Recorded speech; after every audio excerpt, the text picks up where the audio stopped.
He has also fasted for 3 days in New York City in front of the UN to support the human rights in Iran. Here, we here in Amir, where are you? Amir, we here in Austin are proud to have you in our community. We are proud to have you today as a speaker. Thank you for being here, Amir.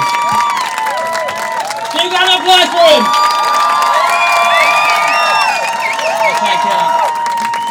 Amir will speak in Persian and then Parviz will translate afterwards. من مرسی متشکرم از همتون که تشریف آوردین. خیلی ممنونم. ما امروز هممون جمع شدیم اینجا. ما امروز همه جمع شدیم که فریاد سبزمون رو هم صدا با هم به گوش همه جهانیان، به گوش همه مردم دنیا برسونیم. امروز جمع شدیم به گاورنرهامون و سناتورامون بگیم که تو تصمیماتشون مردم ایران رو در اول تصمیماتشون مد نظر قرار بدن.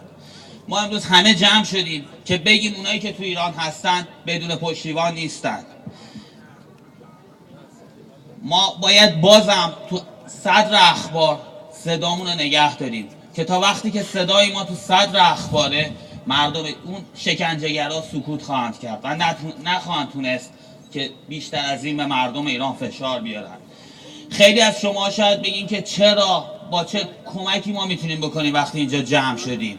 من بهتون میگم به یاد بیارید 1977 1978 1979 که باز جنبش‌های دانشجویی اینجاها بودن که پایه‌های رژیم قبلی رو سست کردن و ملاها از این قضیه آگاهند و از این قضیه میترسند و این ترس دشمن اوناست. با جمع شدنمون اینجا میتونیم این ترس رو تو وجود اونا ایجاد کنیم. اینا یادتون باشه که هر بار که ما اینجا جمع میشیم اونا خیلی بهشون فشار میاد. من یادمه زمانی که ما خودمون توی دانشگاه بودیم دنبال این بودیم ببینیم کجا حمایت داره از ما میکنه، کدوم رسانه خبری پوشش میده ماها رو. همه دنبال این بودن.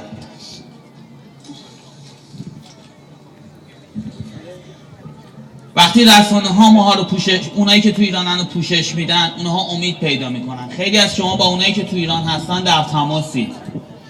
ازشون بپرسید چه روحیه‌ای میگیرن وقتی میبینن تو فلان جا، تو فلان کشور، تو فلان شهر اعتصابی شده، تظاهراتی شده. این روحیه باعث میشه که اونا بیشتر فعالیت کنن.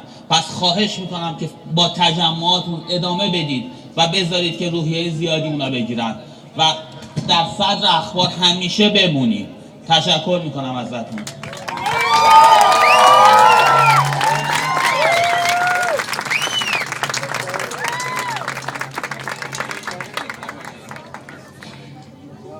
We've gathered here to let the citizens